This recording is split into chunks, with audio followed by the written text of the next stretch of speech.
What's up, gifted family? Welcome to another episode of the show that is the GP YouTube. Just a reminder that if you support what we do here, make sure to go over to giftedperformance.com and sign up for our automated coaching service. For only $1 a day, you'll get access to 15 highly customized training programs, a macronutrient calculator, our meal planning feature that lets you build and save meals based on your macros, as well as access to our private Facebook group. All subscriptions help us in continuing to put out great content to get you to your fitness goals. Thanks for stopping by, and without any further delay, let's get into today's video. Enjoy.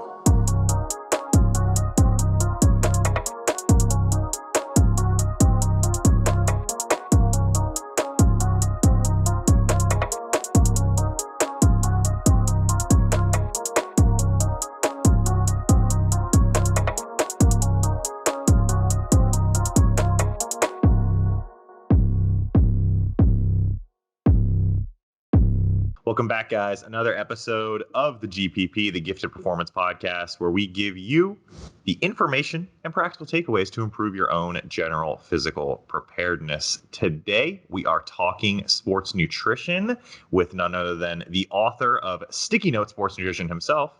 Go buy the goddamn book. There's your plug right there. Just go fucking buy it.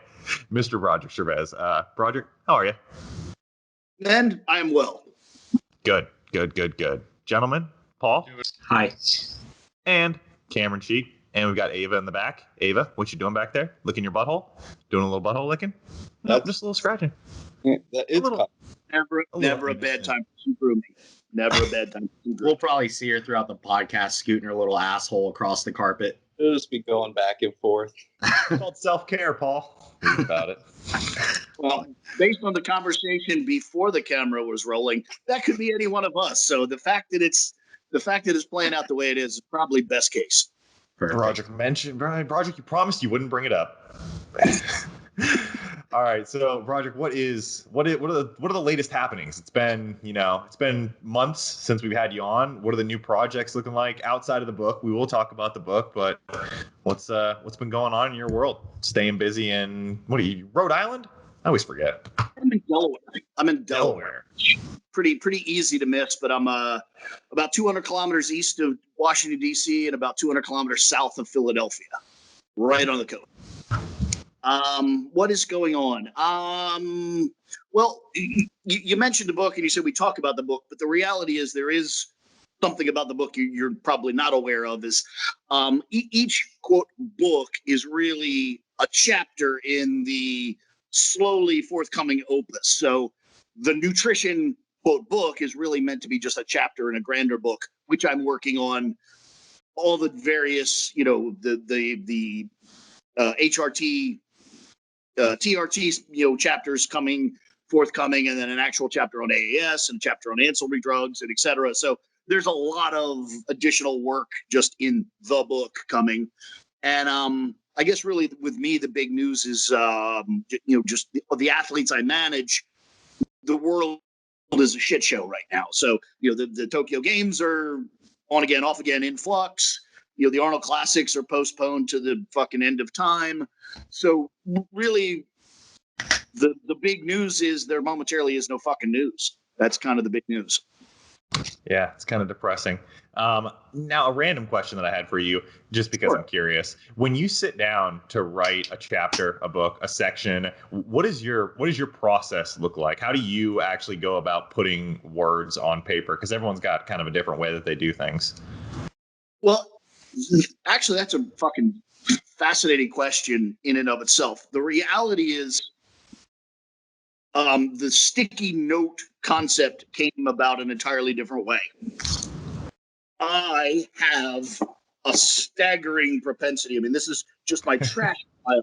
You know what's fucked up? I was about to make a joke. I was about to make a joke that he just goes around and just grabs sticky notes from everywhere, piles them up on a desk, and just goes through them one by one typing. Not a joke. It's reality. Well, literally, it goes like this. I write sticky notes just of all sorts of shit. I use Evernote. Evernote has this very cool little feature where it recognizes the shape and color of sticky notes and then files them accordingly. So I literally just write sticky notes and then I snap pictures of them with my smartphone. They go off to Evernote. And then either myself or my research assistant later then goes through them and calls them out and says, redo this only artier, redo this only better, add this word. And basically my schizophrenia / bad memory / just spastic desire to write sticky notes is the progenitor of pages in the book. And then I'll have a sticky note that literally says, here, actually just stay right there. I'll show you. It's over here. One of my journals. And I just write sticky notes and let's see, something like that will happen. And then I saw that one yesterday. Saw that one in the story yesterday. That sticky note becomes the centerpiece of a page. And then I just start writing, just literally pencil in text around it. And it becomes, a note. Now, on a separate point, I got something out of college that most people probably didn't get. I did not get a lot of actual material. Like, I didn't leave college with like, oh, now I understand the Krebs cycle, or no. I actually left university more with a process than an information set. I had a very, very good mentor, is really the only word I could think of, who taught me a very good method of distilling information. So I think maybe my sticky note thing came from that. When I read a textbook or any book, I write down very bullet point fundamentals. Like, here's a fact, here's a question, stuff like that. And then I expand that and I expand that. Then later I take an entirely separate sheet of paper and I distill that into the smallest, lowest number of characters. I have this distilling process that kind of ultimately, if it works properly, kind of goes from a chapter in a book to a sticky note. And so that whole super distillation process is kind of my basic MO for my own personal way of absorbing information. And it was just very natural for me to convert that into, well, here's my version of a fucking book. It's basically just every sticky note is a distillation of some chapter in a textbook. You just reverse engineer that. And it makes sense because it's taking these complex topics and even the marketing itself, the naming of the book, Sticky Notes Sports Nutrition, is, yes, it's your process, it's sticky notes, but it's also like, hey, let's make sports nutrition easy enough so that we can put it on sticky notes so that the people who need to understand it, the coaches and the athletes who are out there, they can understand it because it's been simplified inside of your brain and distilled inside of your brain. Right. And it's interesting you bring this up because this is a conversation I would never have because I just don't really give a shit about explaining myself. I really am just not that kind of guy. But here's the perfect opportunity. When I finally finish the tome, the opus of every chapter, covering every aspect of this, what I will probably do, or at least what I should do, is write some sort of preface that explains the sticky notes are basically the equivalent of buying the Cliff Notes. Here are the answers, but it's still incumbent on you to go back and actually fill in the information gap between the question and the answer. So, owning or even applying the sticky note sports nutrition or the sticky note, TRT or HRT will give you the correct information to get started, but it doesn't give you any of the whys. It's still incumbent on you to seek out the fucking whys. But ultimately, that's kind of what's important to people and to coaches and being better at what you do. You could explain the process of protein synthesis, but a coach doesn't need to know that. They just need to know you do this, this, and this, and muscle gets bigger. Yes, a coach, a plug and play coach, yes, they only need the good answers. But in my opinion, the coaches that have the potential to be great coaches go to the trouble of figuring out the fucking why. No, it's absolutely useful. I don't mean to be an ass, but I'm probably, among the top 10 most knowledgeable people in the world on PEDs. And every single day I wake up just sick to my stomach. Like, how the fuck can there be so many gaps in my knowledge? How can I not know this shit? I literally pace at night just fuck. So I think the whys are pretty goddamn important, which is comical that I published a book of answers with no whys. But nonetheless, I think that the whys are pretty goddamn important. But I also think it is incumbent on you, being the end user, to find a whys. Like I'm not here to educate you. I don't even care enough about you. That's not my job. It's not my role. But in my own personal pursuits, I distilled these answers, and I'm happy to share them with you for a mere $10. That's literally my attitude. No matter how bad that attitude is, that's my attitude. No, I absolutely agree. Like, knowing the mechanisms, the whys, like, it's hard to think critically without having deeper understandings. And like, when you do have a deeper understanding, you can also better recognize bullshit and, like, you know, develop new ideas that just make fucking sense, versus just doing a bunch of shit that doesn't make sense, hearing shit and being like, oh, I'm going to try this. And you could have already known that, hey, that was probably a bad idea, you know? Sounds like every contest prep I've ever read. So, Broderick, give us a rundown on, and this is mentioned on the website, and we'll kind of put those links below, but discuss who the book is for, who is it not for. So we won't just talk about the chapter. We'll talk about the tome as a whole, as you call it. I like that name for it. Who's it for? Who's it not for? And what was the big motivation behind writing it? Well, last thing first, and I don't. This is not even the slightest bit meant as sarcasm, although I'm sure everyone will take it as such. The motivation was not to create a commercial product. The motivation was exactly what I said.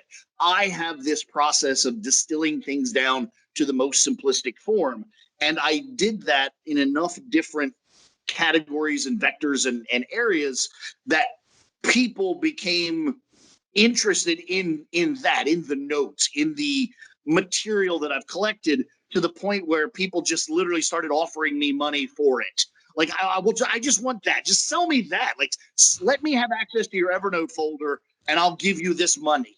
And that, in and of itself, became the impetus for, well, I ought to, have somebody other than me knock off the rough corners, put some proper grammar and punctuation on this, and it's obviously worth something. And that's literally actually where the website itself came from, and then the final iteration of this kind of book.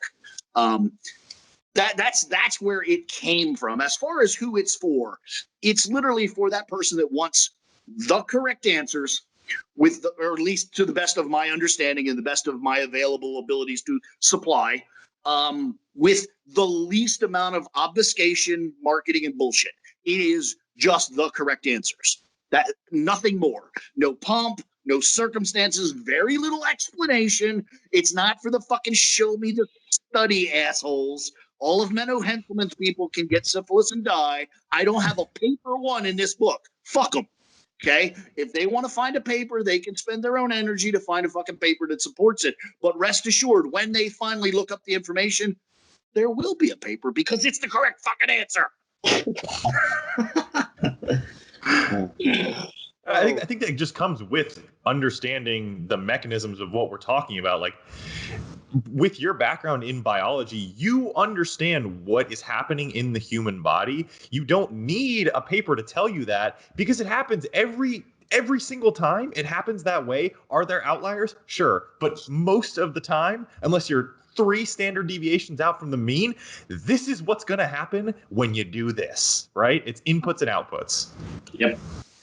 And unfortunately, that's not sexy. It's not interesting. It doesn't come with any secrets. And that confuses people because, as I showed you earlier, simplistic minds crave complexity. And I'm not selling complexity. Nope. So, and I think that transitions nicely into our discussion today, which is basically just on simplifying nutritional program design. This is something that people love to mental masturbate about. They love to make it as complex as possible. Timing, these different forms of carbohydrates, intra-workout, all of that. on the muscle gain side of things and the fat loss side of things. So I'm interested in hearing your perspective here. When you start with a brand new client, you're setting them up for a muscle gain plan. Where do you actually start? And then how do you work your way through that plan to hit that end goal of you're more muscular on day 100 than you were on day 1? Well, let me actually make it even more simplistic than you started. And I don't mean to, attack you, but this is how far I take this sort of concept. People always do this, again, I almost inadvertently attack the natural crowd because they have this fucking, boner left, boner right for, I'm on a mass phase or I'm on a cutting phase, like there's somehow different things. It's bodybuilding, folks. 2 words, compound word, body. That's pretty fucking obvious. Building. Well, that's pretty fucking obvious. There's nothing else. It's all about building. So what builds muscle? Exercise. What burns fat? Muscle. So we do the exercise to build the muscle, to burn the fat. The fucking equation's over. So there's no phases. There's just 2 equations, and you just fill in the variables and you run the equations. That's it. So every time I design something, it's about under the current available energy constraints, it's about generating the most amount of muscle and the least amount of fat retention. Whether that's a wild energy surplus or a wild energy deficiency, it's about building the most amount of muscle possible and accumulating the least amount of fat. That's always what I'm doing. So right out of the gate, it's even more simplistic than you think it is. Yeah. No, listen. I'm not over here to disagree. We can fight after. We can throw down. But I want to ask some questions that I think that people grapple with. They shouldn't be grappling with them, but I still see them pop up all the time. People ask things like, how do I periodize my muscle gain throughout the year? So they talk about it, like you said, in phases of like, here's my 4 mesocycles of muscle gaining, and then I've got my mini cutting resensitization period. But like you said, it doesn't have to be that complex, right? No, and I think there's a whole bunch of words there added for marketing purposes that don't belong there. Is there such a thing as being overly fatigued and not being able to eke out progress? Absolutely. And in which case, if you want to use the language of deload, fine. You need a period of reduced stress to compensate for the gradual and eventual accumulation of stresses. So you do a number of mesocycles, of escalating volume and escalating calories, and fatigue accumulates to a point where you need to reduce said fatigue. So yes, there's some, whether you want to call it, a deload or resensitizing or whatever, the real word for that, circa Hanselier, circa 1920, is called rest. It's as old as the fucking hills. It doesn't require extra words or extra marketing. It's called rest. And you insert rest. And then after the rest, you go, now what do I do? Oh, well, I go back to building muscle. And you start that whole process again. The complexity is an artifact of people's desire to get something for their money. It's not science. It's not biology. It's simple checkmark Hanselier. Stress, response, either overcome or get overwhelmed, repeat, refucking-peat. It's how you get calluses on your hand. It's how you get a suntan. It's how cells are, red blood cells oxidize. It's how all of biology works. It's that checkmark type deal. Good. So I'm a complete beginner to training. How do I set myself up for decades of muscle growth? I think people are very focused on the here and now. How do I make sure that 5 years from now, I'm more muscular than I was, and then 5 years from then, I'm more muscular than I was, and I continue to make progress? Okay. Well, probably the very first thing is understanding some very fundamentals. And outside of the first year, or sometimes even less than the first year, outside of that initial nubile, I refuse to use the word noob, but outside of that initial nubile, unstressed scenario, for a natural athlete, even a natural athlete with excellent genetic potential, progress needs to be scaled against reality. you guys are all professionals in this business. Just independently, what is the average, above average, natural bodybuilder accrue in a year? 5 pounds? I mean, that's probably robust. Would you say that's in the ballpark?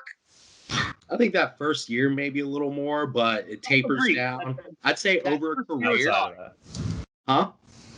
What's up? Outside of that initial, period of, shock and awe, the year-to-year grind, the average natural athlete makes somewhere between 0 and 5 pounds a year progress.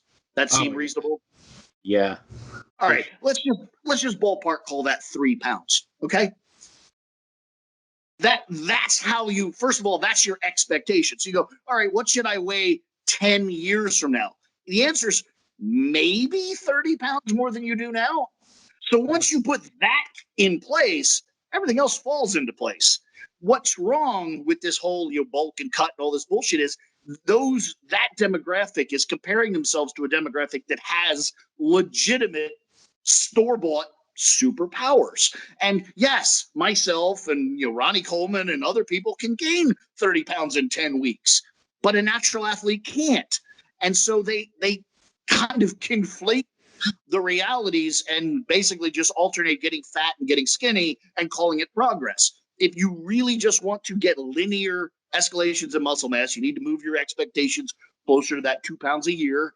And then if you put that into 2 pounds a year and then you dial down and follow some of the sticky note parameters, you go, well, mesocycles probably should be somewhere in the 12 to 16 week range. You start breaking that down into 16-week brackets. What's my actual rate of gain? And you find out, wow, I'm really only gaining 1 pound per mesocycle, 1 pound of lean tissue per, 16-week escalation, which literally comes down to, fucking 50 grams a week or something. It's when you start putting it in the proper context, all of these goofy concerns and goofy conflations go away. And honestly, go ahead. Go. And honestly, that is even, in my opinion, still outside of the realm of reality, because a natural, for instance, maybe over an entire career, maybe this may even be above average genetics, 20, 30 pounds of muscle over an entire, over 3 decades. And most of that was attained within that first 3 to 5 years. So at year 10, you might be lucky to be hold a couple pounds more muscle than you did at year 5. Like I said, I'm being overly general and probably overly generous. But the reality is, if you scale things down to an actual sensible expectation, almost all of these goofy convolutions go away because they're just not appropriately aligned with the reality we live in. This is an argument I actually had in reality with Mike Israetel, Dr. Mike Israetel. I sincerely believe that the modern concept of periodization actually is an artifact of drug use. It's not this highbrow intellectual, that's how biology works, and we're all, we understand, biorhythms, and we figured this out. I really think periodization actually came from, I found when I take drugs, I get a lot stronger, a lot faster, and when I don't take drugs, I get a lot weaker, a lot faster. So maybe I'll just design my training to match that. I sincerely believe that's where periodization came from, not from some deep, grand, bordering on mystical understanding of stress response. I don't buy that. I don't know any athletes that are that smart. Because a lot of the expectations for improvement, the time courses match up with what you would expect for time courses for dose escalation. So after 4 weeks, we're going to introduce X substance into the system, and we're going to expect your performance to rise, when we know that biological adaptation, the time course, is significantly slower than what these old, like you're saying, these old periodization models were predicting. And even with lining up like contest preps and long-term timelines as well, the show date and end goal is dictated based off of where doses are at with things, and times where doses are lower, and making sure that health is on the forefront. So usually, the supplements pretty much dictate how we timeline things. 100%. And anyone who thinks otherwise, literally is is either has their head in the sand or just has something to sell that's contrary to that, because that's the reality of it. And so when I think when people get the most neurotic is when they leave that phase of early gains, like Paul was talking about. I would honestly say you've made probably 90% of your progress from day one to, year 3, maybe even shorter than that. You've probably made most of the progress that you're going to make into your life. And that last 10% is when people begin to get overly neurotic and actually, more times than not, shoot themselves in the foot. Is that something that you would agree with, Broderick? Yes, very much. And it's also, coincidentally, again, I can't back off. I'm this guy, but I also think that's when the conversation of pharmacology should come into the equation. And I think you're right when you say that, Ryan. I think the only reason we can protract the sort of time it takes to make the majority of your natural gains is because, like a lot of us, we start lifting with no sort of guidance or insight. We learn something, we start eating more protein, we get a burst of gains. We learn how to train a little better, we get a burst of gains. And so, like, if you did have the correct guidance and you did a lot of things right from day one, you probably would cap out sooner than year 3. Well, comically, I don't know if you guys are aware of this, but if you there's 3 really, really useful bits of it literature, and I'm going to say a name that makes many people kind of panic and pull away. But the old high intensity crowd, Arthur Jones himself published 3 manuals called the Nautilus Bulletins, 1, 2, and 3. And one of the things that Jones mentioned in the Nautilus, the original, I think it was Bulletin 1, was that something on the order of 36 months should be indicative of your life's potential progress. Yeah. And from 1972, I think, so literally almost as old as I am, that piece of information has been out there and just pretty shamefully ignored. And one thing that I hear friend of the channel, Lyle McDonald, talk about quite a bit is because people always talk about, if I had the guidance from day one, I would be so much further along at this point. And quite frankly, they're just wrong. Like the thinking is backwards. You would have just arrived at your genetic potential at a sooner point. So being 100%. A complete dumbass on day one actually probably allowed you to enjoy a longer honeymoon phase of gains as you kind of learn things along the way instead of, knowing everything from day one. Yep, 100%. And the thing that, again, you kind of what you pointed out is what people don't realize is the correct answers are usually reductions in all things.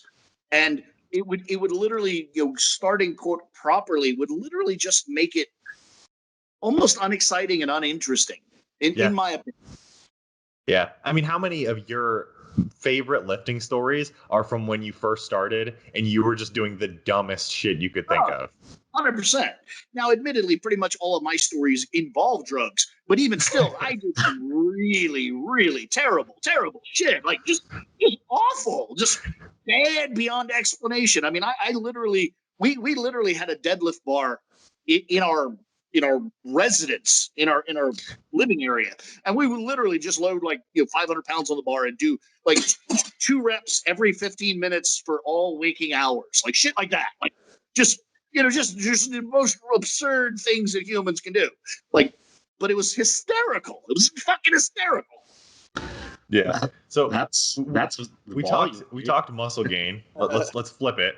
Let's go fat loss. When we're starting to set up a fat loss plan, where do you start? I mean, again, you're kind of going back to the energy.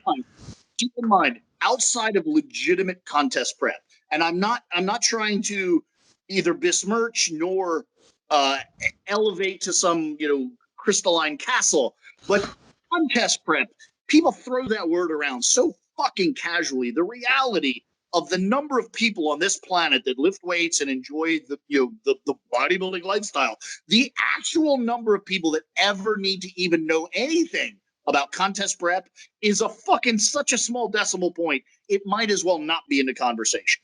I really think that's an important thing for people to understand. 99 and a huge decimal point beyond it of people that are interested in body composition are not actually interested in bodybuilding prep. Okay? Yes. So that's important. And again, it's ignored. People always like to jump to the most extreme version of everything, which is a horrible idea. So what I'm getting at is my approach, my concept, my methodology, my whatever you want to fucking call it, is exactly the same as my mass phase. It just involves less calories. That's it. There's no goddamn difference. It's just a matter of energy balance. Yeah. And again, people talk, about periodizing fat loss through the year, nutritional progression models or plans that allow for a lifetime of successful fat loss phases. I mean, again, do you make the same thing out of what they're missing there? No, they're missing there. What they're not telling you is buy a dictionary and look up these fucking words. If you have a lifetime of fat loss ahead of you, it means you have a lifetime of being fucking fat. What the fuck is that? That's not bodybuilding. Wait, seriously? Oh, you got a lifetime of fat loss? You have a lifetime of fat to lose? That's a long time. That's a lot of fat. How fucking fat are you? A lifetime? For fuck's sake! I got other shit to do. Don't get fat. Don't get fat. Don't get fat. There's your answer. There's your answer. And even if you fuck it up and you do get fat, get lean once. Then you're done. Then don't get fat again. What the fuck?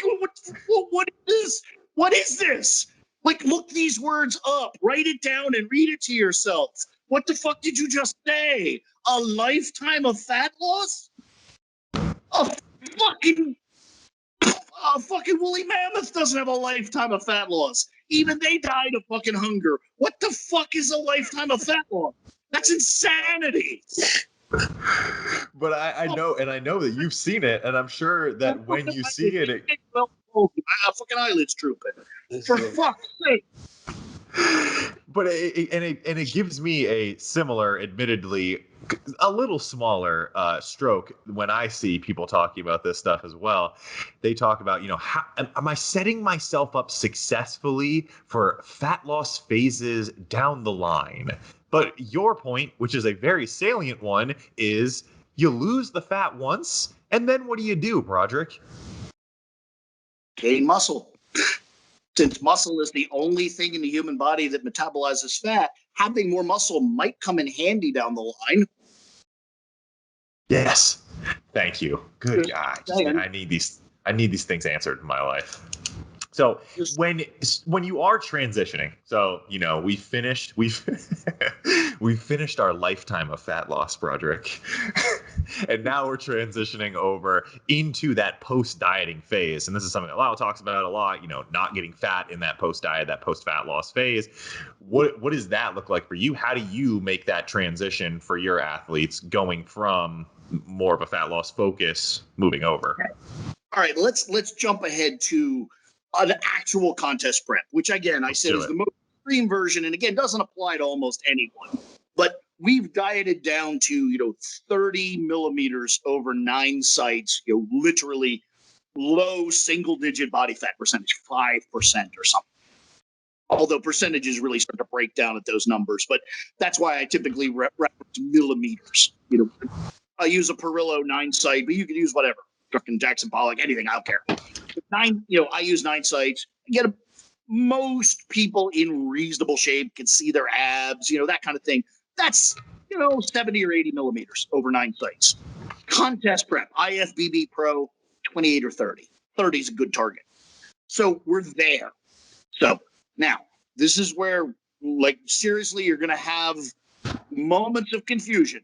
But you look at this linear model and you went from 90 millimeters down to 30, and there's a training progression of volume that went up to achieve that, and there's a progression of cardio that went up to get that, and there's a progression of calories that went down to get to that, okay?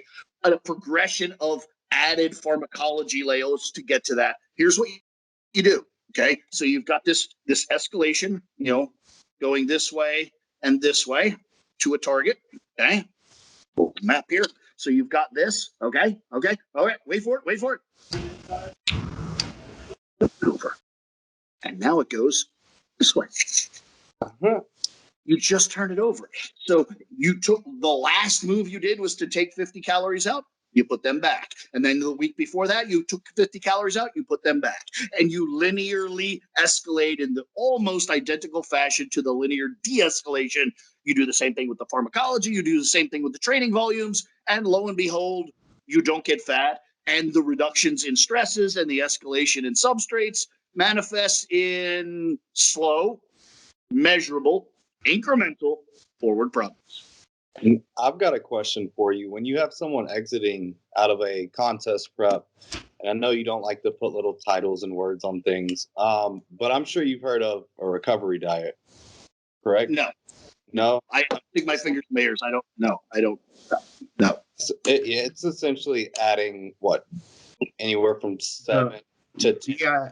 The idea is to return to a settling point or a more normal walking around weight, where the issues you had while dieting, the increased hunger, disturbed sleep, all of those things should dissipate as quickly as possible post-contest prep. So for most people, that might be like a 10% gain in weight. Body weight. So 200 pounds. The way they outline it is they want you 5 to 10% over your stage body weight within the first 4 to 6 weeks post competition.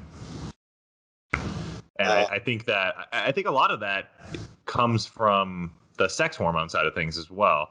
So for women, it's a rapid increase in body weight and body fat to restore the menstrual cycle. And for men, it's a rapid increase in body weight and body fat so that your dick starts working again. I think that's a big underlying factor of it as well. And something that Broderick may not agree with there is that when you step into the pharmacological side of things, those things start not to matter anymore because, like you said, you've got your store-bought superpowers. You don't need to worry about increasing your body fat. Except for just some of the other factors, like potentially the increased hunger, maybe not it's protracting that out too long. And like I said, the sleep, mood disturbances, whatever. Because those are probably all relevant concerns to someone, but not me. So, and again, bad labels on it, but it seems like the escalations or the smaller increases in calories would mix more on the kind of like reverse dieting side of things. Your contest prep is a car, you're going full speed ahead. Broderick is just saying, just put it in reverse and go backwards at the same speed that you were moving downward. Correct there? Very approximately. Now, those, again, in my world, though your basic steps and organizations are concurrent and linear, the reality is the progress won't be concurrent and linear because chances are, in almost all cases, in a post-contest environment, pharmacology is wildly truncated. So results are going to be different. Yeah. Also, I think, we've been exposed to a lot of how the natural community, and I guess a larger community now, is taking up the long diets that they've sort of, contest preps, 20 to 30 weeks. And you're speaking, I believe, you can correct me if I'm wrong, from the perspective of how many enhanced clients take on shorter preps, 12, 16. They're starting preps probably most of the time in a leaner spot so they can do these, along with having the pharmacology to do the shorter prep. So your reverse diet, although it sounds like it could be something really protracted and long, it's really not. Again, yeah, a very rough idea. Again, and contest prep's such a unique thing that it really doesn't apply to almost anyone listening to this. But for the sake of example, my rough post-it note rule on contest prep is jump on a DEXA, get a measurement. Okay, you're 15% body fat. You're 14. You have a number. I typically say that plus 2 weeks is your prep window. So your body fat percentage plus 2 weeks is about how long it should take you to get in shape. So once again, there's efficiency in not being fat. So that actually brings up a good question that I've had for quite some time. The side effects post-diet are more influenced by the length of the diet itself or the body fat at the end of the diet? 100% time time course. People try to make that goofy argument. Paul Borison was a really, really smart dude. He tried to make that argument in pharmacology, and it doesn't work. If you have two identical twins and you have two identical bottles of Dianabol in front of them, and one brother takes one tablet every day for 100 days, and one brother takes 100 tablets all at once, they both took exactly the same dose. However, the dose distribution over time radically affects the outcome. No different just because you're talking about a drug, it's a stimulus. Dieting or behavior is a stimulus. The stimulus over time still affects the same sort of protracted results. So what do you make of these individuals that are advocating for these preps that are immensely long, 34, 36, 40-week diets where we're aiming to lose 0.2, 0.3 pounds of body fat per week? I pay me more money. You need me more. And to be fair, there's needy people out there that need attention. They need people. They're paying for a friend. They're paying for interaction. They need, and it's a wonderful match. But I'm not going to talk to them, and I'm not going to be annoyed by them. I just fucking move on. So move a little quicker is your theory on contest prep. Start a little leaner. Move a little quicker, you won't have those side effects at the end. Well, I mean, you probably still will, but like everything else in a drug-driven environment, the changes will be faster because the means to which you're leveraging things is stronger. See, Paul, I told you, diet fast. Get that shit over with. No one likes to be on a diet for too long. Be done. Get it over with. Paul's perfectly fine. He did a 40-week prep. I was really fucking Somehow. fat though. Like I also lost like 45 fucking pounds. We finished that one, and Paul's like, "Yeah, I'm never starting a prep like that ever again." No. See, Paul should have just gone with me. All right, let's move on to our next topic of the day. It's something that's gotten a lot of hype recently, a little bit of debate in the community here. One, Eric Trexler has commented on it. Dr. Eric Helms as well. I believe there's a podcast coming out with Steve Hall, I don't know, sometime soon here that has Dr. Israel and Trexler on it to discuss what people love to hype up, and it is the P ratio. So I wrote down a very just kind of rudimentary definition of the P ratio here. Fraction or portion of an energy imbalance, and that can be a surplus or deficit accounted for by the body's gains or losses in total protein reserves. That sounds about right. Anything you want to add to that? That's Sure. Pretty simple. Yeah, we could work with that. That can be our working definition.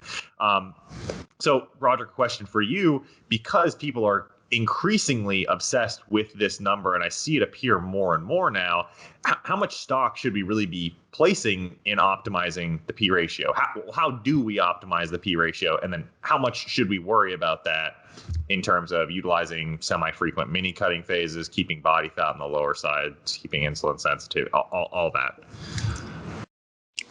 Well, the real answer is so embarrassingly obvious. The way you maximize that ratio is take drugs. That's what drugs do. So basically, you can just close the entire argument right there.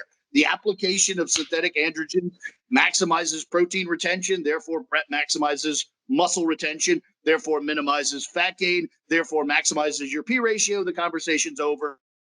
Shortest podcast in all fuck time. So there's your answer. Now, if you want to fucking jibber jabber yammer on about a bunch of fucking chicken neck fucking naturals, don't involve me in a conversation because I don't like them. I don't care. I so don't care. So I have a perspective where I just wonder who the fuck does the conversation even matter for? Because when we just talked about this, naturals only have so much they can fucking gain anyway, right? And so the people that are worried about this fucking P ratio, they already have their 3 to 5 years of training, and they're trying to eke out the smallest bit of gains they can. And then on the enhanced side, well, you have drugs. Like some of the biggest, strongest fucking people in this world are fucking fat. You know, like a lot of these top world's strongest men at various points, they've been. Eddie Hall was fat as shit. He's still he's lost weight and he's fat as fuck.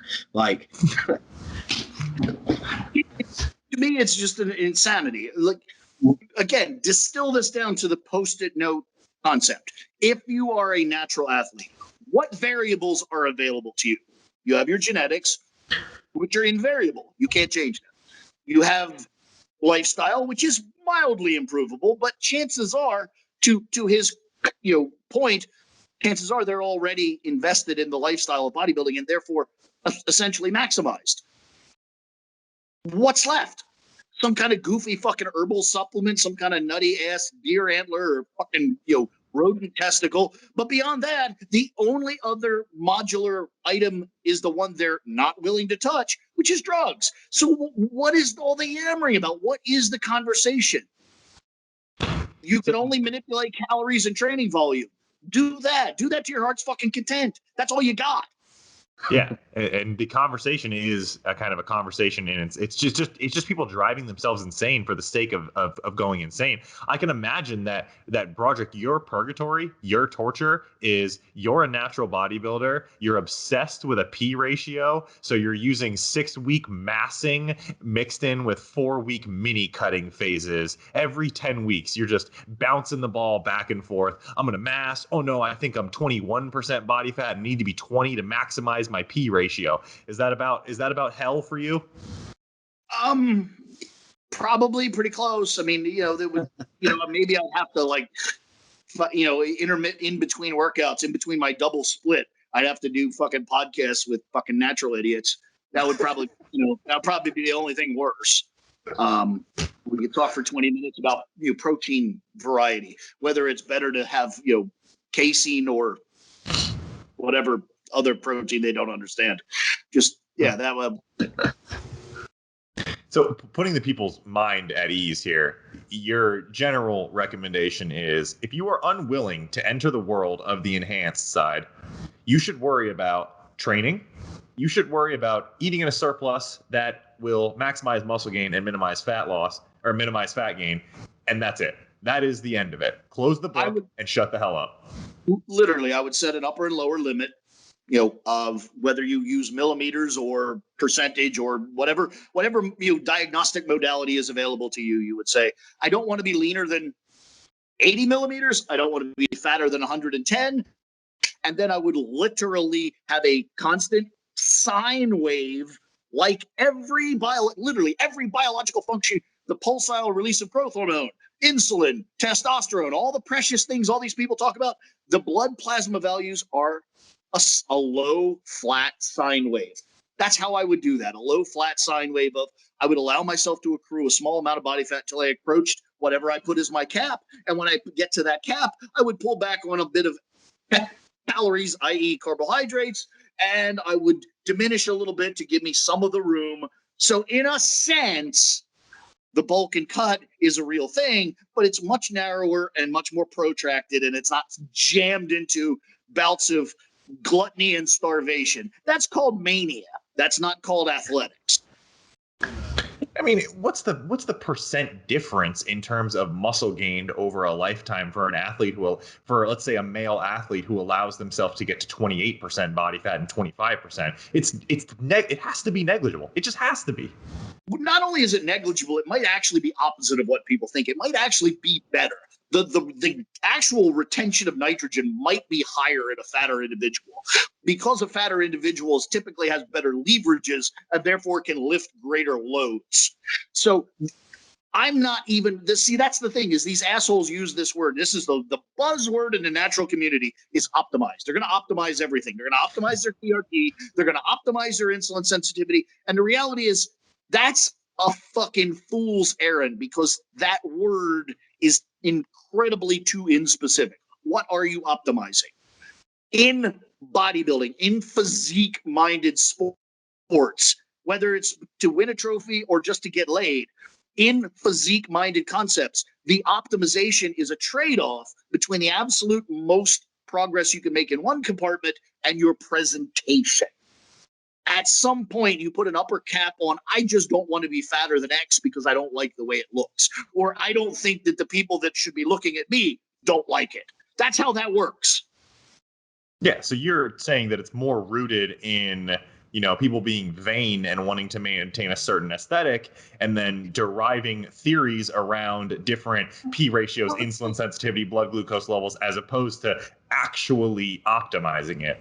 Yeah, 100%, of course. And then they just, They just use language that kind of placates their own preferences. Like, that's the age-old concept between fitness and fatness. You can have there are people there are players in the NFL, world-class athletes playing the NFL that are clinically obese, but they have good blood pressure, good heart rates, good insulin sensitivity. They have high levels of fitness. How do you weigh that out? How can someone have fitness and fatness at the same time? Yeah. And how is that person what are you optimizing there? Oh, you're optimizing the ability to put your head down and smash into another human being at 30 fucking miles an hour. That's what you're optimizing. Yeah. See, it just comes down to specificity. You have to use language like a precision device, not this just blanket like a paint in a barn. Just I'm optimizing. Fuck. I like how you brought up the trade-off with optimization because, like, yeah, a lot of people don't understand, or at least I feel, if you're doing everything you can, like, to gain as much muscle as possible, like, you're probably going to gain some fat. And if you're doing everything you can to lose as much fat as possible, you're going to be in a catabolic state. Like, well, once again, people just don't. Apparently, they don't own dictionaries. Has anyone taken the time to realize that the metabolism of fat is inherently defined as catabolism? Yeah. It's catabolic. So this idea that you can be anabolic and catabolic at the same time, well, that's not in my dictionary. That's not. I don't have that page. I wish I did, but I don't. Yeah. It's so funny. I'm going catabolic. Just listening to this conversation right here. Well, that's the thing, is if these assholes with the bulk and cut and the mini cut and the micro cut and the whatever, if they actually use the language that was appropriate, like anabolic and catabolic, or hypo and hypercaloric, and if they actually use the correct language and they said that out loud, they would be offended at their own words. They would be appalled by what they just said. Yeah, I couldn't. I mean, this has been a 45-minute exhibit in confirming my own bias, and I've had nothing but a great time having it done. Paul, anything you wanted to circle back to? Cam, anything you wanted to visit? I'm good, I think. That was a great discussion. A great discussion as well. Broderick, as always, let the people know where they can find you, the membership site, post-COVID world tour tickets, your new band that you just started. Where can they find you on Spotify, all that good stuff? Well, the short answer is all of my goodness is the same. If I am there, any social network, any domain, anything, it is at TeamEvilGSP.com. So my website, my Instagram, Facebook, YouTube, Twitter, whatever the shit I have is TeamEvilGSP.com. So that's how you find me. If you go to the main website, which is TeamEvilGSP.com, you will find a link to the member site, which I have $15 a month, $150 a year. I have, probably approaching 200 hours of live Q&As recorded, produced, about 200 hours of independent material on PEDs, sports performance, diet, nutrition, training, etc. And of the last 6 months, I've been getting more and more material that's not me. So I've been bringing in other people. So the site's taking on a bit more width and birth, a little bit more diversity. But that's pretty much what I've got going. What would be your hot take right now on the Tokyo 2021 Olympics? It happens or it doesn't happen? You don't think it's gonna happen? I think they're about to engage in exactly what the Arnold Classics did. The Arnold Classics went from spring to June to August to now they're saying September 11th for the Arnold, Ohio. Yep. And I probably shouldn't say this out loud, but I was given kind of a wink and a nudge that September 11th is just a holding place for a final postponement until next year. So I'm fully expecting the 2021 Arnold Classic, at least Ohio, to not happen. And I'm working with a number of athletes for Tokyo, and we're also of the opinion that there'll probably be some sort of postponement, possibly relocation, followed by, oh, fuck it, we just can't do this. Yeah, I think that even if somehow the games goes on, you're going to have so many countries that either can't bring athletes, don't want to bring athletes, that it's going to be so diluted to the point where it's basically just not the Olympics anymore. Well, the truth is the Olympics haven't been the Olympics for probably the last 4 or 5 iterations with, doping bans and bullshit and all the things and athletes jumping nations. And so the reality is the Olympics are probably a fading idea anyway. This will probably just hasten it to let's just, have professional sports and skip this bullshit. Yeah, okay, I can get down with that. As long as weightlifting isn't canceled, as long as I get to see Lasha snatch and clean and jerk at least a couple more times in competition, I'll be good with that. All right, guys, as always, thanks for coming by. Like, comment, subscribe, all that YouTube shit, the algorithm. What does it do? Stays fucking your boy. So get us all the way to the top. Take us to the moon. We want to get that sweet, sweet ad revenue so I can buy a sweet island in Sri Lanka and retire in peace. As always, folks, stay gifted. Bye.